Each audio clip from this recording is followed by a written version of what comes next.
ناظرین آداب، 13 جنوری 2024 مطابق یکم رجب کے اودنامہ وائس ایڈیشن میں آپ کا خیر مقدم ہے۔ آپ سماعت فرمانے جا رہے ہیں اودنامہ میں شائع اہم خبروں کے خاص حصے۔ وزیر اعظم نریندر مودی نے جمعے کو سمندر پر بنے ملک کے طویل ترین پل کا افتتاح کر دیا۔ ممبئی ٹرانس ہاربر لنک یعنی MTHL، جس کا نام اب اٹل بہاری واجپئی سیوری نہوا شیوا اٹل سیتو رکھا گیا ہے۔ پی ایم مودی نے دسمبر 2016 میں اس کا سنگ بنیاد رکھا تھا۔ اس موقع پر وزیر اعظم نے ممبئی میٹروپولیٹن ریجن میں مختلف دیگر کلیدی ترقیاتی منصوبوں کا بھی افتتاح اور سنگ بنیاد رکھا۔ وزیر اعظم نریندر مودی نے 22 جنوری کو ایودھیا دھام کے مندر میں شری رام للا کے پران پرتشٹھان کے سلسلے میں 11 روزہ خصوصی سنسکار کا آغاز کیا۔ وزیر اعظم نے کہا کہ میں جذبات سے مغلوب ہوں، میں اپنی زندگی میں پہلی بار اس طرح کے احساسات سے گزر رہا ہوں، میں عقیدت کے ایک مختلف احساس کا تجربہ کر رہا ہوں۔ دوسری خبر کے مطابق چیف الیکشن کمشنر اور الیکشن کمشنرز کے تقرری سے متعلق نئے قانون کو چیلنج دینے والی عرضی پر آج سپریم کورٹ میں سماعت ہوئی۔ عدالت عظمیٰ نے اس دوران بعض الفاظ میں نئے قانون پر روک لگانے سے انکار کر دیا۔ بینچ نے کہا کہ اس قانون پر فوری روک نہیں لگائی جا سکتی کیونکہ بغیر کاپی سرونگ یعنی فریق مخالف کو سنے بغیر قانون پر روک لگانے کا حکم جاری نہیں کیا جا سکتا۔ قابل ذکر ہے کہ Congress leader J R Thakur نے مرکزی حکومت کی طرف سے لائے گئے نئے قانون کو لے کر سپریم کورٹ میں عرضی داخل کی تھی۔ کانگریس لیڈر راہل گاندھی نے جمعے کو بھارت جوڑو نیائے یاترا پر سول سوسائٹی تنظیموں اور عوامی تحریکوں کے نمائندوں سے ملاقات کی۔ آج بھارت جوڑو ابھیان سول سوسائٹی تنظیموں کی طرف سے منعقدہ اس سمواد پروگرام سے خطاب کرتے ہوئے مسٹر گاندھی نے کہا کہ اس یاترا کے دوران وہ دلتوں، قبائلیوں، دیگر پسماندہ طبقات، خواتین، بے روزگار نوجوانوں اور غیر منظم شعبے میں کام کرنے والوں کے ساتھ ہونے والی ناانصافیوں سے جڑے مسائل کو اٹھائیں گے اور لوگوں سے بات کریں گے۔ فلسطینی خبر رساں ادارے وفا اور قطری نشریاتی ادارے الجزیرہ کی رپورٹ کے مطابق رات گئے اسرائیل نے فلسطین کے رہائشی علاقے رفح میں بمباری کی، جس کے نتیجے میں ایک بچے سمیت 9 فلسطینی شہید ہو گئے۔ دوسری جانب عالمی عدالت انصاف میں اسرائیل کے خلاف فلسطینیوں کی نسل کشی کے مقدمے کی سماعت ہوئی۔ جنوبی افریقہ نے دلائل دیے کہ اسرائیل غزہ میں فلسطینیوں کی منظم طریقے سے نسل کشی کر رہا ہے۔ جنوبی افریقہ نے اسرائیل کو اقوام متحدہ کے نسل کشی کنونشن کی خلاف ورزی کا مرتکب قرار دیتے ہوئے دلائل میں کہا کہ اسرائیل نے غزہ میں 3 مہینے میں 23,000 فلسطینی شہری قتل کیے، غزہ میں امداد روک کر قحط کی صورتحال پیدا کر دی ہے۔ اتر پردیش کے وزیر اعلیٰ یوگی آدتیہ ناتھ نے کہا ہے کہ بھگوان شری رام ہمگیر ہیں، لیکن عظیم مندر میں ان کی آمد دل کو چھو لینے والی ہے۔ اودھ پوری اس طرح سج رہی ہے جیسے بھگوان سے وہ ملنے آئی ہو۔ انہوں نے کہا کہ وزیر اعظم نریندر مودی کی منشا کے مطابق ریاستی حکومت گزشتہ 2-3 برسوں سے ایودھیا میں اس جذبے کو زمینی سطح پر لانے کا کام کر رہی ہے۔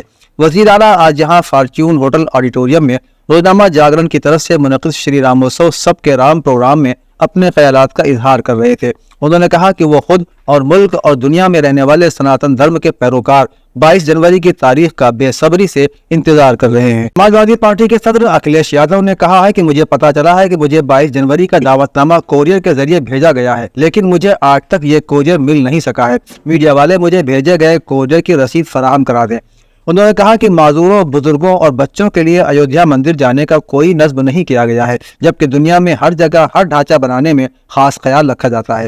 اکھلیش یادو نے یہ بھی کہا کہ جس طرح سے دعوت کی خبر پھیلائی جا رہی ہے اس سے میری توہین کی جا رہی ہے، ٹھیک اسی طرح کہ وزیر اعلیٰ کی رہائش گاہ کو گنگا جل سے دھلوا کر ان کی توہین کی گئی تھی۔ بھگوان شری رام کے نام پر ہمیں ذلیل نہ کرے، مجھے کوئی دعوت نامہ موصول نہیں ہوا ہے۔ اتر پردیش کے پریاگ راج سے رکن پارلیمنٹ ریتا بہوگنا جوشی نے وزیر اعلیٰ یوگی آدتیہ ناتھ سے ملاقات کی ہے۔ یوگی آدتیہ ناتھ کے دفتر سے جاری ایک ٹویٹ میں کہا گیا ہے کہ یہ ایک اخلاقی ملاقات ہے اور انہوں نے یوگی کو اپنے پارلیمانی حلقے میں ہونے والے ترقیاتی کاموں کے بارے میں آگاہ کیا ہے، لیکن سیاسی حلقوں میں اس ملاقات کے مختلف معنی نکالے جا رہے ہیں۔ سی ایم یوگی کے ساتھ ریتا بہوگنا جوشی کی اس ملاقات کو آئندہ ہونے والے لوک سبھا انتخابات میں ان کی دعویداری طے کرنے کی کوشش کے طور پر بھی دیکھا جا رہا ہے۔ ممتاز پی جی کالج لکھنؤ میں سوامی وویکانند کے یوم پیدائش پر 40ویں قومی یوتھ ڈے کا اہتمام کیا گیا۔ پروگرام میں انجمن اصلاح المسلمین کے سینئر ممبر کیپٹن عدیل صدیقی نے اپنے خیالات کا اظہار کرتے ہوئے طلباء اور طالبات کو اس دن کی خصوصیات سے متعارف کرایا۔ کالج کے پرنسپل پروفیسر نسیم احمد خان کی صدارت میں ہونے والے پروگرام کی نظامت کالج کے پراکٹر ڈاکٹر سلمان خان نے کی۔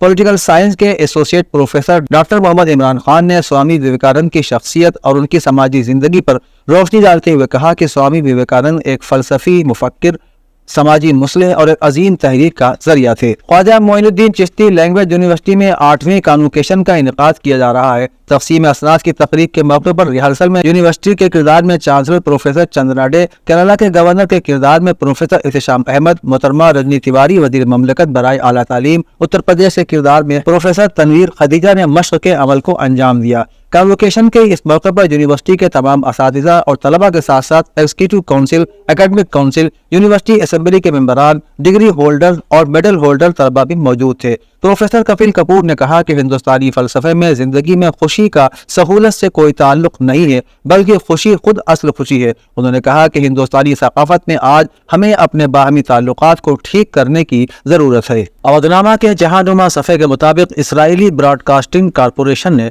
جمعے کے روز اطلاع دی ہے کہ اسرائیل اور حماس کے درمیان قیدیوں کے تبادلے کے معاہدے کی ایک نئی تجویز سامنے آئی ہے، جس میں غزہ میں 3 ماہ کی جنگ بندی اور غزہ سے اسرائیلی افواج کا انخلا شامل ہے۔ کمیشن نے یہ نہیں بتایا کہ یہ نئی تجویز کس نے پیش کی ہے، لیکن ایک اسرائیلی اخبار کے حوالے سے بتایا گیا ہے کہ اس میں ہزاروں فلسطینیوں کی رہائی اور شمالی غزہ کی پٹی میں بے گھر ہونے والے افراد کی ان کے گھروں کو واپسی بھی شامل ہے۔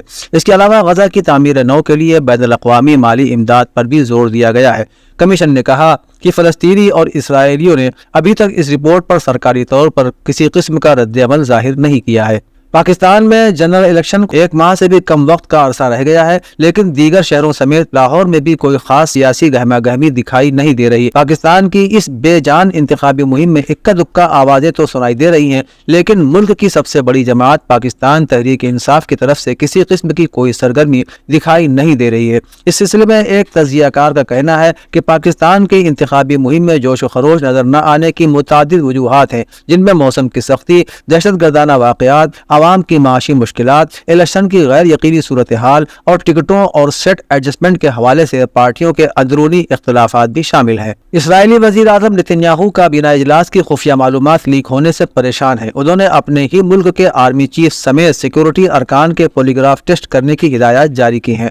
رپورٹ میں اسرائیل کے مقامی چینل کا حوالہ دے کر بتایا گیا کہ نتن یاہو نے کچھ روز پہلے ہونے والی کابینہ میں خفیہ معلومات لیک ہونے کے حوالے سے کابینہ ارکان سے سوال کیا کہ اجلاس میں ہونے والی خفیہ معلومات کیسے لیک ہو رہی ہیں۔ اسرائیلی وزیر اعظم نے خفیہ معلومات کو لیک ہونے سے روکنے سے متعلق بل تیار کرنے کی ہدایات بھی جاری کی ہیں، جس کے تحت کابینہ اور سیکورٹی ارکان سمیت ہر شخص کا پولیگراف ٹیسٹ کرنا لازم ہو جائے گا۔ سابق امریکی صدر ڈونلڈ ٹرمپ نے سماعت کے دوران عدالت میں جج کو ڈانٹ دیا۔ جج نے ٹرمپ کے وکیل کو تنبیہ کر دی۔ غیر ملکی ذرائع ابلاغ کے مطابق سابق امریکی صدر نے سول فراڈ کیس کی سماعت کرنے والے جج جسٹس آرثر کے گھر پر بم حملے کی دھمکی دے دی۔ سماعت کے دوران سابق امریکی صدر حتمی دلائل خود ہی دینا چاہتے تھے، لیکن بعض پابندیوں کو تسلیم کرنے سے انکار کی وجہ سے انہیں اجازت نہیں دی گئی۔ جج آرثر نے سابق امریکی صدر ٹرمپ کے وکیل کو سننے کے بعد سابق صدر کو اضافی مگر مختصر بیان کی اجازت دی، تو ساتھ ہی یہ بھی کہا کہ وہ کمرے عدالت کا احترام کریں۔